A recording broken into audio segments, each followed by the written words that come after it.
Hello, everybody. Thank you so much for joining our webinar this afternoon, at least afternoon on the East Coast. So you've joined us here with Don't Ride the Roller Coaster, instead create lasting design awareness in your organization. And my name is Christina Persson. And I'm Joan Vermette. And I, Christina Persson, am a experienced design director at MadCow. And I've actually been very fortunate enough to have worked on a diverse range of products and services in a range of different processes. I've designed for mobile, hardware, financial and technology sites, as well as 3D modeling software. And I have been doing UX for over 15 years now. My background is mostly in financial stuff, but I've done healthcare, education, insurance, government, and yeah, and a lot of other industries. And I was instrumental in creating the design process that was in place at Fidelity for about 10 years or so. And so that's how I come to this particular topic. Great. So how do you create lasting design awareness in your organization? Well, number one, you need the skills, the methodologies, the talent in your group in order to do that. But actually, we're not going to talk about that here. First of all, I just want to say that Joan and I have been discussing what it takes for an organization to make successful products and services and how culture can help or hinder that. And the first part, the skills, the methods, the talent, that's kind of the baseline. But on top of that, you need process and culture. So this is essential to good design and taking advantage of good design. And this is actually what we talked about at Interaction 12 in Dublin earlier this year. Some of you may have been at that talk. But even if you have the process down, you can't just jump into the car and ride the track with all the ups and downs. You actually need to mellow those peaks and valleys with relationships. You need to create connections between research and design with other disciplines and with your leadership within the organization. So to get us started, Joan is going to give us a synopsis of where we started, what we talked about at Interaction 12 in Dublin, and how we arrived here today talking about the importance of building positive connections with your team and with leadership. Okay. So we started out our conversation about process and culture by asking these questions. And we started with, why we need process. Do we even need it at all? And we came to that there is something inherent in how we do the work that we do. How do you make a good product? And then we asked really what's at that core. So you may have heard of the concept of minimal viable product. We actually had to determine what is the minimum viable process in order to make an excellent product. So really asking the question, what's immutable in terms of tasks or approaches that we need in order to design and get our work done and make great products. And this is what we came up with. We deliberately defined our minimum viable process very broadly. So we express the activities that we have to do as think and draw and make. So first you need to think about what you're making, the heart of which are the research and the strategies, activities, and then you need to draw, by which we mean generating lots of ideas, testing them, speculating, drawing more. And then you actually have to make the thing, which we think is not only about the actual building, but also all of the project planning activities, the project milestones, the things that help you know that you're getting to done. And you don't need to necessarily do these things in order. I think it's rare that people do them in order, but you do have to do them all. And it's about that.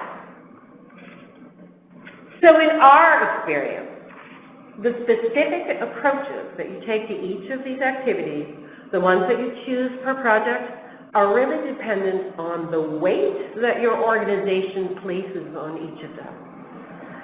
So it's about balance, it's really about counterbalance. Where you find organizations stuck on one of these particular activities, you need to balance the entire culture by bringing the other two to the fore. So for example, if your organization is stuck on generating ideas, the draw activities, but they aren't really good at making decisions amongst alternatives, then you need to bring research, which is a think piece, to help them with the decision criteria, and project planning, which is the make piece, to apply pressure, to bring those things to the fore and balance out the place where they're stuck. And the process and the methodology that you bring to bear on a project, it's highly contextual to the project, to the culture of the organization, and to the dynamics of the team that you're working with.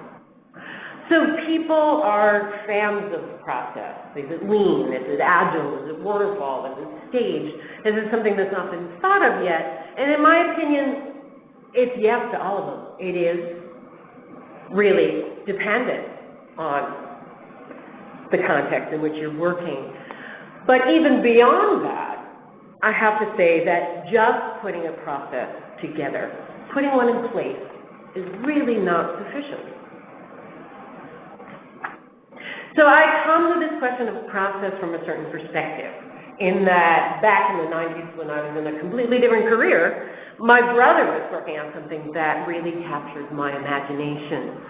So my brother, David Vermette, he conducted an annual study throughout most of the 90s when he was working as an analyst for a product development consulting firm. He repeatedly surveyed organizations in aerospace, traditional manufacturing, software, hardware, and other industries about their product development processes. But over and above their practices, he really aimed to find out about their values. And what he found was that what he termed relationship companies were more innovative and had greater increasing market share in their particular discipline. And a relationship company was one with the following three values. One, they valued interdisciplinary integration in decision-making and really built it into the way that they work. Secondly, they valued communication, both within the company and outside of the company, and doing things like involving suppliers as partners early in the development process. And then the third one is flexibility. So they claim that they really had their ear to the ground of the market and that they quickly adapted to changes. So those companies that he surveyed that valued measurement and operational efficiency and strict process consistency over those less tangible values I just showed you were the ones who performed worse. They had less, they had shrinking market share. And the companies who valued process consistency and also were attentive to integration, communication, and flexibility were actually the highest performing organizations. So what's going on here? It seems that organizations do need process, they need the structure, but these are not sufficient towards innovation and market success. Beyond the process, these other principles are like the glue. They're like the connective tissue that make a process viable. And this is what we mean by the roller coaster image. You can't just think that you have the right process, get on the roller coaster, ride it up, ride it down, passively, and think that that's going to be sufficient.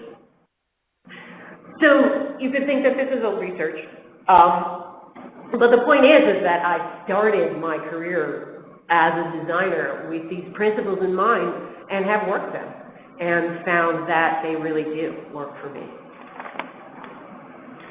And what's interesting is that Joan and I have only started working together for, I guess, the last couple of years, but we came to these principles independently, and we're applying these independently within our respective teams.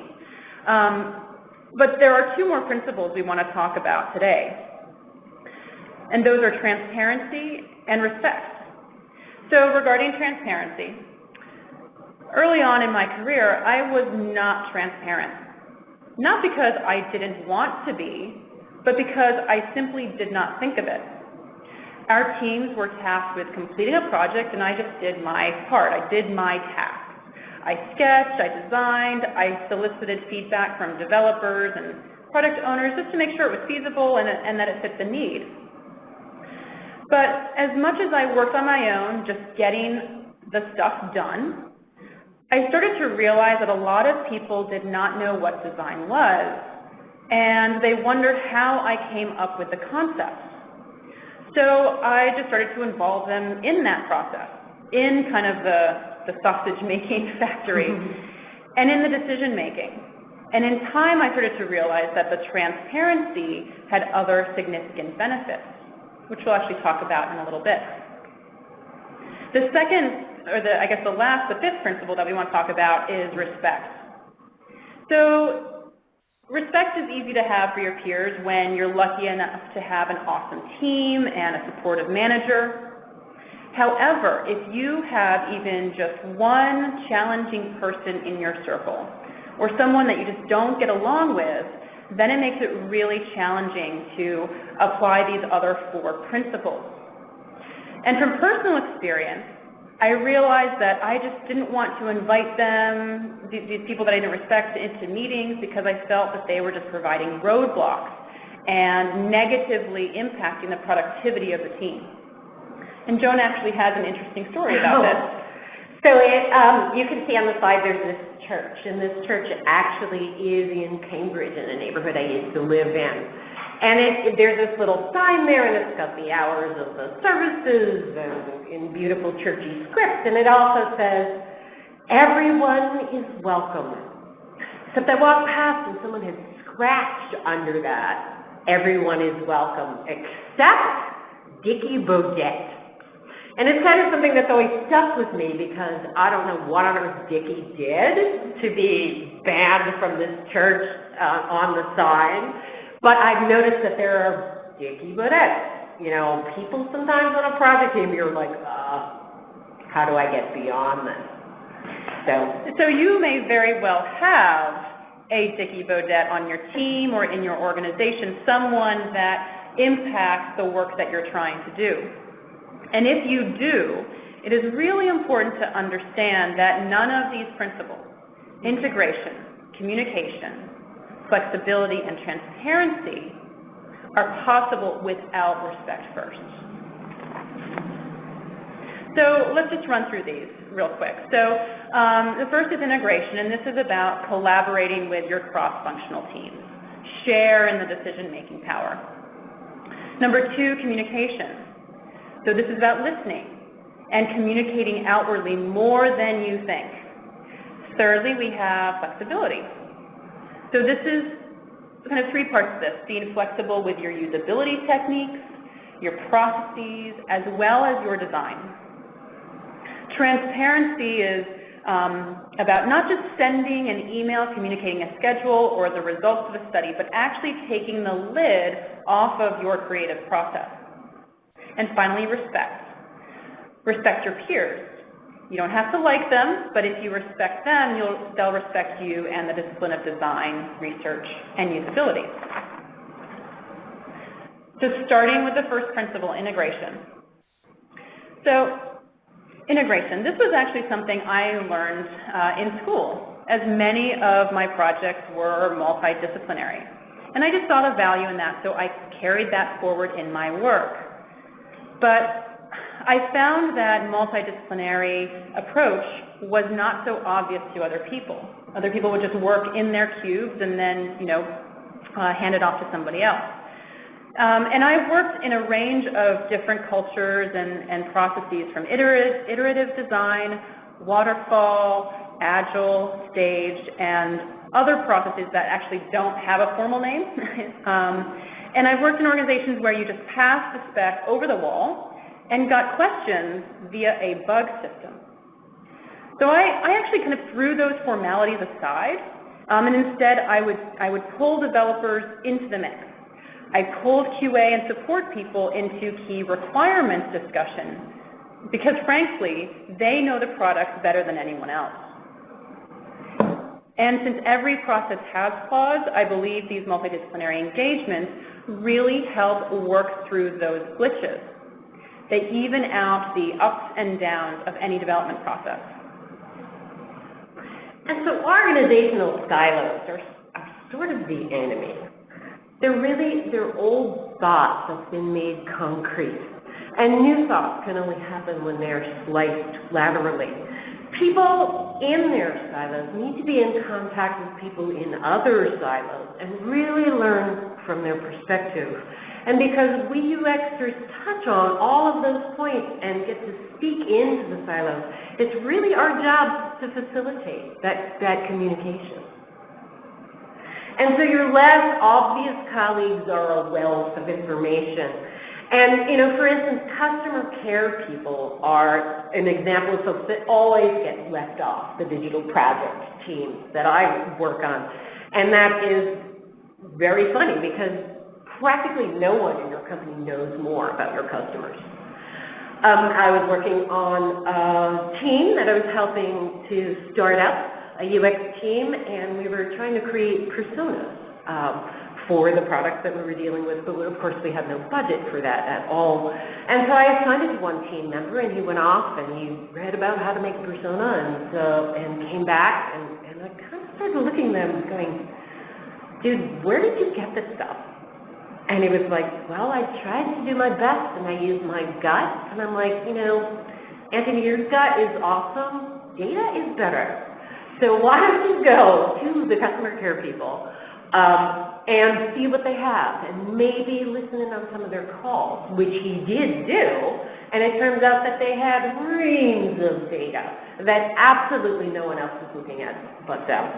And he sat for a day or two, and he listened to customer calls and came back so completely energized. Just absolutely had no idea what the customer experience was like, rewrote his personas, and they were really useful, and they helped us get support for other projects. So the outcome with using integration in your teams is, number one, you get a better product. And that's because you don't have to do as much rework, you save some time, and partly because you get buy-in from the ground up throughout the team. And kind of this last point, you get early and abundant creativity. I remember I was working in one company where we had just started to invite developers to kickoff meetings. And we were working on a really tough requirement. And one of the developers came up with the kick-butt solution. And people were surprised. And mostly this was just because they were not accustomed to this kind of creativity coming from developers. And it didn't surprise me, but I was surprised that so many other people were shocked. Yeah. The point being that you never know where that awesome will come from. Okay, so the second principle, communication. Notice that this is an ear here and not a mouth. So communication is important. I feel like a dork completely saying that because of course it's important, and it's so important that we need to keep saying again and again that it is important. And actually this is a quote that I heard from a young usability researcher that I worked with, where she was saying, I don't care what my internal partners think, I care what people think. Which is just a bizarre thing. We really have to guard against this attitude that our partners or our clients are not actually people. So we need to be using the same listening skills and the same empathy skills with the people on our team that we do with our users. And the good thing is that you already have these skills. However, we're always working on it. So, for instance, when I look at or help draft or put together a statement of work, I am hyper-conscious that what I'm building into the document is a definition of done, of what does it mean to finish this. How will we know when we've met this requirement? And in an agency, a lot of times people hire us to kind of test the waters, and for us it's really important to get in there quick, assess the issue, create some crazy value, and leave them with kind of wanting more, really. But the quick and getting in there is important towards proving our value. So I did a project recently where the end point of the work was a conference where the client would demo our prototype. And it was a really accelerated schedule, crazy. And so I chose a design studio to kind of just get the ideas together. And the team and I rushed to define all the scenarios, and we defined 6 of them, and we decided we'd do 2 of them at the workshop. And then we went in, and we actually only really completed 1 of those scenarios because they were thrilled with it. And we decided at the workshop that that's what they were going to go to their demo with. And so awesome. So we, I'm kind of, 6 to 1. You guys sure this is what we're doing for the demo? That was 1 meeting. You sure this is what we're doing for January 5th? Or 2nd meeting, 3rd meeting? Really? This is what you're going to do for your conference. And they were yes. And then there was a 4th meeting where they said, so we have to think about what we're going to do after this. And I'm like, what after? What on earth do you mean by after? We are done when you do your conference. And they still had those 6 scenarios hanging out there. So we negotiated doing that extra work, and it was a great thing because we could, we've had a great relationship with them ever since, but you can watch that. Train wrecks will happen. You have to reframe the problem and not just the language. So one of my favorite things regarding communication is asking the stupid questions. And for any of you who have actually worked with me, you know that I am the one that asks the stupid questions. And they really are just the fundamental questions. And these can be at the project level, at a detail level. And the reason why these are important to ask is because a lot of people have assumptions in their head. And you need to make sure that everyone on the team and those stakeholders who influence the team, we make sure that everyone's aiming for the same mark, that we're speaking the same language, and doing that will help mitigate churn and rework later on. Another one is to paraphrase and confirm. So especially in the industry that we're in, things like scenarios, use cases, storyboards, or user stories, these are a few terms that can get mixed up with one another, or even I found that different companies define them differently. Another set are task flows, page flows, site maps. These are just some small examples of where it's important to make sure we all understand what it is that we're doing. And another one that I just want to mention is, in terms of communications, I found that sometimes it's better to, instead of setting up an Outlook meeting with a formal agenda and an objective of that meeting, it's really important to just stop by someone's desk.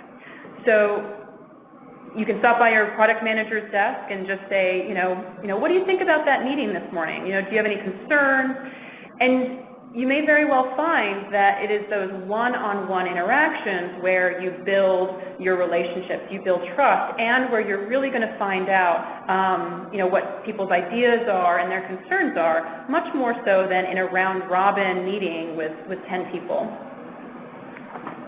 Okay, so the outcome of communication, let's rework. Cohesion amongst the group, which really leads to efficiency. So you can sit down with a human being and talk something out rather than create a 60-page spec document. And then kind of the bottom line here is that you're easy to work with, and this leads to you getting pulled into projects earlier, getting more of that juicy what work and not just the how work. So you're deciding what gets built and not just how to render someone else's idea. So moving on to the third principle of flexibility. I was recently brought into a research project for a medical equipment company. And I was super excited about this project. And then at the kickoff, I found out that they had already scheduled a focus group. The location facility was already booked. Participants were already scheduled. The hardware that we were going to use and test had already been ordered. And this is actually awesome because this can take a lot of time out of the project timeline in order to arrange. However, I usually like to find out, or I always like to find out, what the research question is first, what decisions they want to make, and then determine the appropriate methodology and start identifying how we're going to screen participants. But I took a deep breath and I kept on going. I worked with them to identify what those goals were, and I adapted the setting of the focus group to what they needed. And in fact, based on the research that we did for them, the company is now working on a design patent for that project. So it's not only important to adapt your techniques, it's also important to adapt your process. So my UX team was once pulled into a project that was already well underway, and it was actually a development project where they were moving a full site of a suite with transactional stuff and everything. They were moving it to a different platform.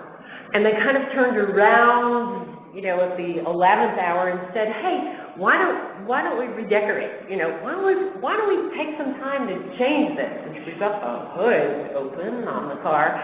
And so they were like, in fact, we're in the middle of doing this thing. And they gave us the scenario. And it was the scenario that the last time we had done it properly, it had taken us 10 months to do. But since they were already underway, they actually wanted something for us for 8 days. Or the boat was gone. 8 days. So what you're looking at here, and you can't probably read it all that clearly, but what you're looking at here was how we adapted our process to do this. Every day in those 8 days had a goal. The goal for the day, we knew what activities we were doing, we knew what meetings we were having, we knew when they were meeting, we knew who was going to be there and what the hell we were talking about. We had nailed it down, and we actually did get quite a lot of this work done. A full picture of all of the work done in 8 days. And so, adapting our process, you also have to adapt your design. So you have to realize that a 10-month project done in 8 days is not going to be the perfect design. But it did raise a question. In the organization that I was in, the internal design team was really perceived as taking too long. And there was some truth to this.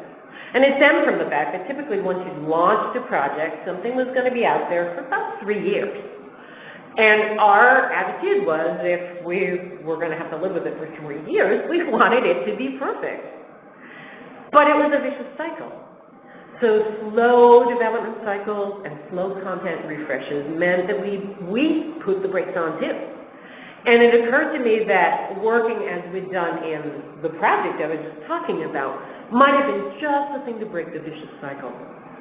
So if we could manage to focus on making things better rather than making things perfect, then we might get the chance to make things better more often. So the outcome by integrating flexibility into your work is that you are easier to work with. And this is really important because then people want to work with you, not avoid you or make up a reason why they should not involve design or research or usability, like as Joan was alluding to, because it just takes too long.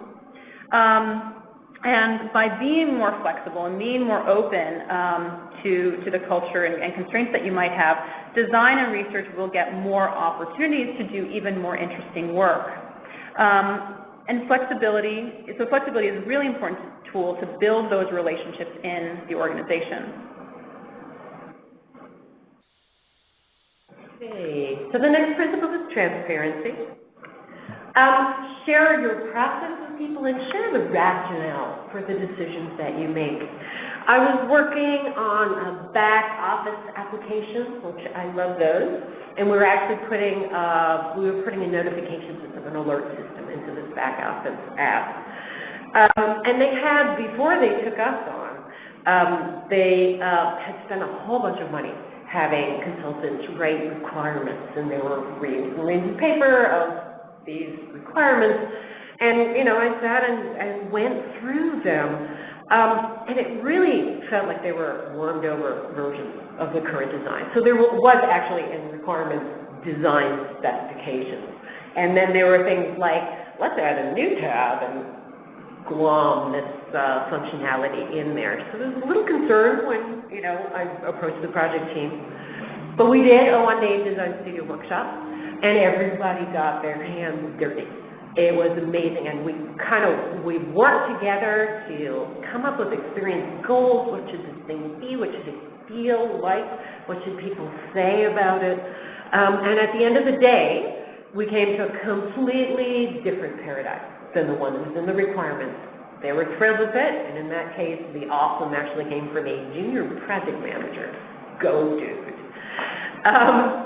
So not only was this helpful because we came up with a better design at that, but as the project progressed, when anybody was kind of a little off the rails with suggestions about the design, someone in the group, usually not me, would pull them back to those experience goals and say, no, remember, simple was a key thing we wanted people to get out of this, and it would bring them back.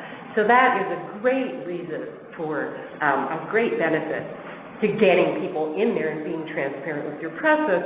And then the result of that was that actually one user did actually literally squeal with joy in usability testing, which was fabulous. So share your process, share your rationale. So I've often heard people say that we should not be transparent. And this perspective comes from fear. So Joan and I really think that, you should not worry about people stealing your chops. I've actually found that the more that you share about what you do, the more you show your value. So a colleague and I were working on a week-long project, start to end, Monday through Friday. It was very, very intense. And by Tuesday morning, we suspected that they had hired us not to work on the specific problem at hand, this project, but to actually kind of work as spies and figure out, okay, what is it that they're doing as designers, and how are they doing this, and how are they coming up with these designs? And so that they could apply the techniques themselves and ultimately not have to hire us again. And sure, I could have felt threatened by it and closed access to what we were doing, but we actually involved them even more. I saw it as a learning opportunity for them.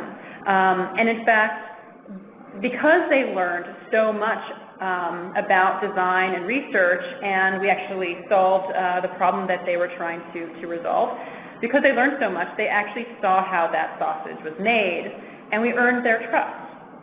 And yes, they can apply the specific techniques that we used during that week, but they also realized how much more there is to research and design and usability. And we've actually built a really strong relationship with them.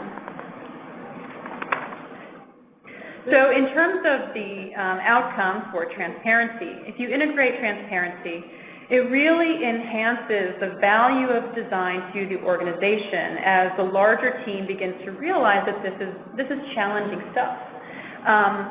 And it is when you let them into your kitchen that they'll recognize you as an expert. It gets team members to understand what you do and trust you.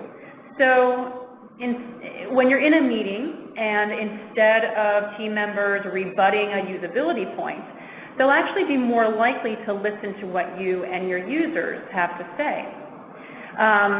I know there's one phrase that I've heard quite a lot in my career, and that's, oh, we'll just throw a survey together. And when you pull them into the process, after your team works on a survey with you, they will quickly realize that you cannot just throw a survey together, and will actually allocate the appropriate amount of time in the schedule for it.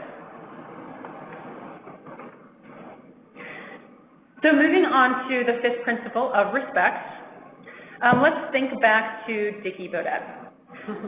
Someone's value isn't always obvious. And, it is in these cases where it is especially important to remember respect. And I'll admit, I've been there. I remember a while back, I used to get really impatient with one colleague in particular. I just did not see the value that the person brought to the table. And when ideas were brought up among the team, he simply pointed out why they could not be done. And I just didn't want to waste time. However, but in many organizations, there are people there that are there for not just 5 years, but 10, 15, and even 20 plus years. And this was one of those individuals. They were deeply entrenched, and though the person did not understand research or design, they did have intricate knowledge of the company and of the products. And my job as a designer, and as Joan pointed out earlier, because we touch on so many different areas within an organization, it is our job to seek that information out. And so ultimately, I was able to work with him to identify some of the legacy things that we needed to address in the project. And so that's been a great experience. Okay, so I'm actually trained as a personal coach, and what they told us, the slogan in there that they tell us is to meet your clients, and so you presume that they are naturally creative, resourceful, and whole. And you need to do that with your partners. When you hold open that space for them to be that, people have a tendency to grow into that. Even if they don't think of themselves as creative, which I've many times heard, business analysts tell me, I am not creative at all. You're going to make me draw. But they are. Everyone is. And when you hold that open for them and invite them into it, they step into that space. And so just as we do with our users, just as we feel about our users, the users are always right. So are your partners. And you need to listen through what they're asking for and glean what it is that they want. So the outcome by incorporating respect into your daily work life, there are kind of 3 layers here. Number 1 is you. Instead of you wasting your mental energy avoiding the person, you actually begin to realize their value. Number 2 is them. Respect is reciprocal. When you give them the room and the respect, they'll show you their value, and they will in turn provide you the same respect to you and your discipline. And finally, regarding the team, leadership. When you show your level-headedness and openness, you positively energize and influence the team to welcome Dickie Bodette and see the value in him too.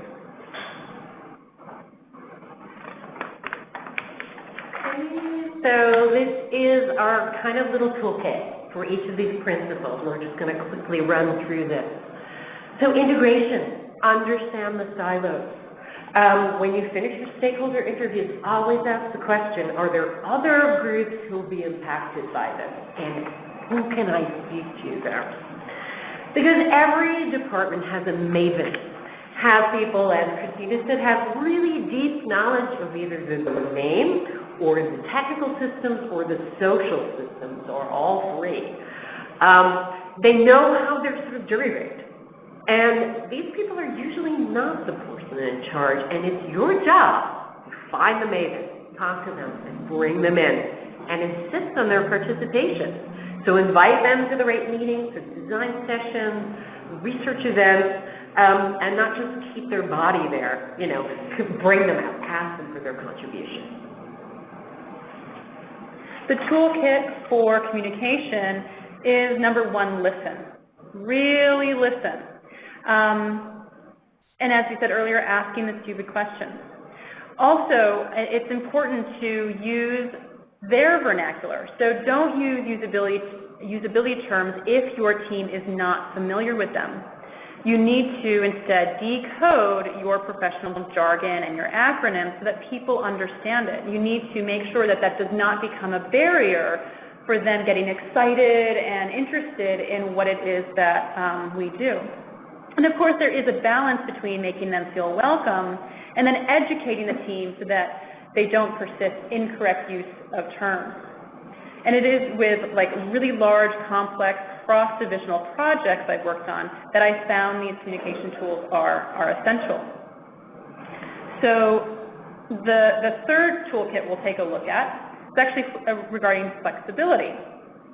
So yes, of course, there are tested and trusted usability techniques.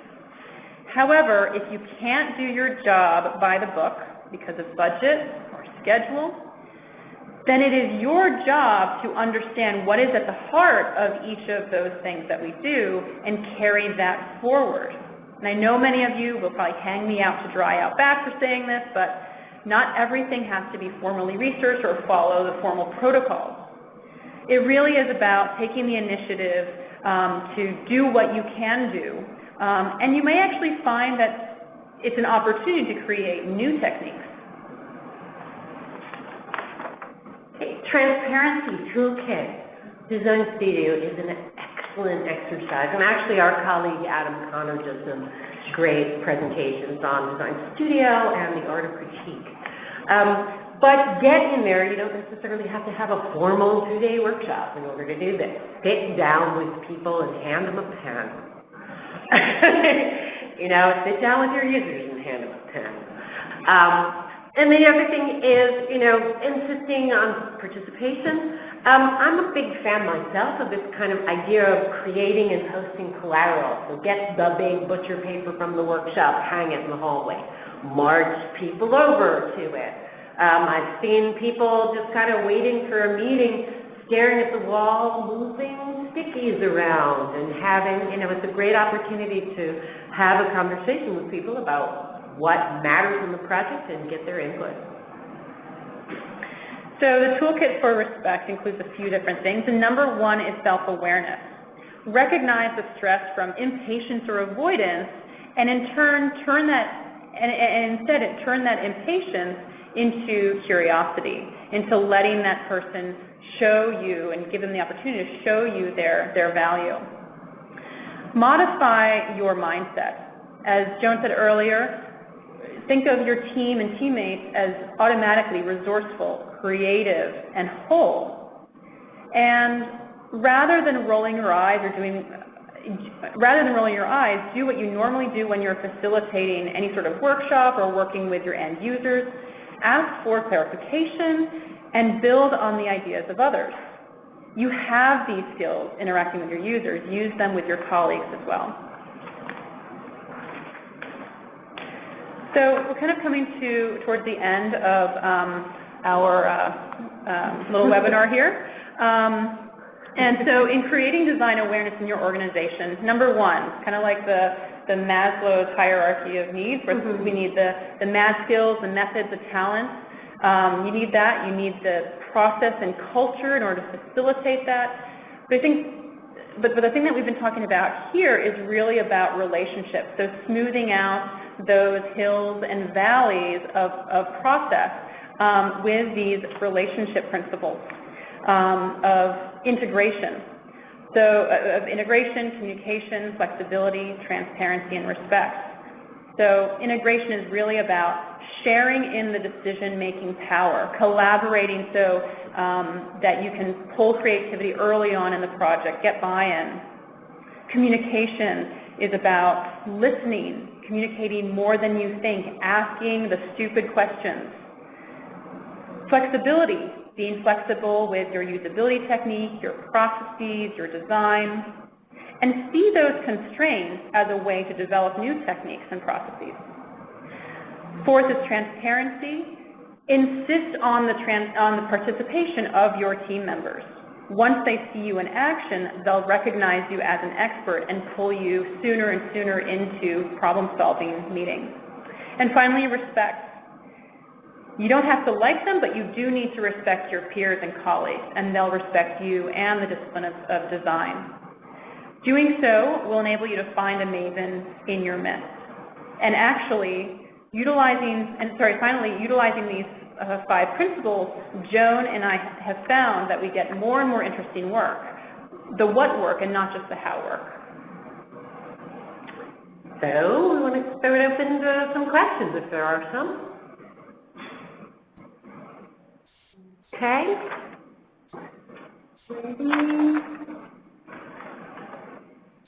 What do we want to do here?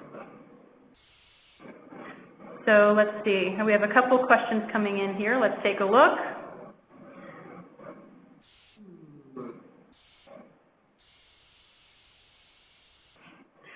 So we have a question here on, they say that communication just takes too much time. Is it really worth it? Joan, do you want to take this? Is it really worth it? It does take time, but that means you need to find the time. And a friend of mine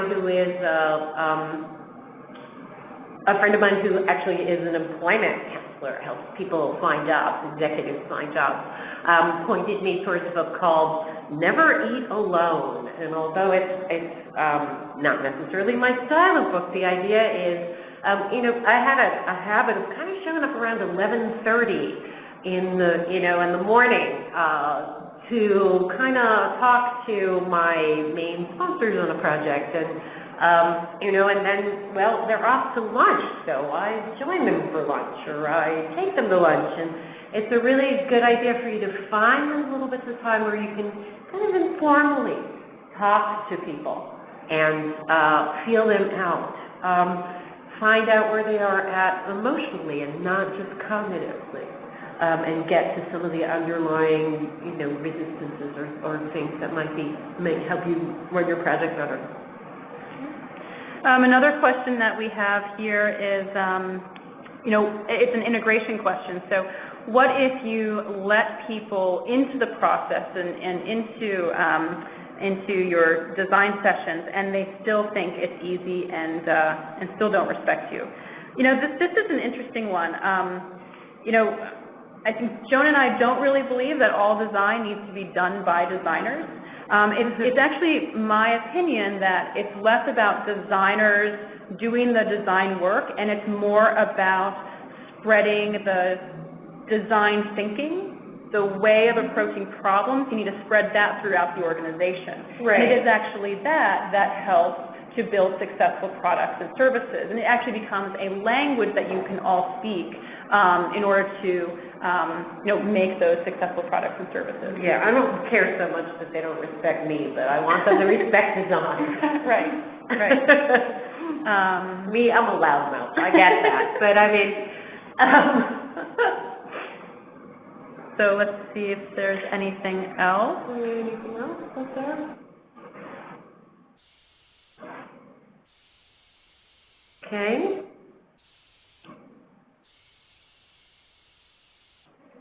Okay, so we don't have any more questions. Can you put up our slide, Joan? Yeah. Okay. So should you have questions in the future, this is our contact information. Hook up with us over email, hook up with us on Twitter, and we would love to get your feedback. And we'd love to get some of your stories too, of when you tried these things and they worked, or when you didn't try them and things didn't work out so well. Or if you disagree with us on some point, yeah, we'll that's be happy. for sure. Yeah. Wait. So, Alrighty. Courtney?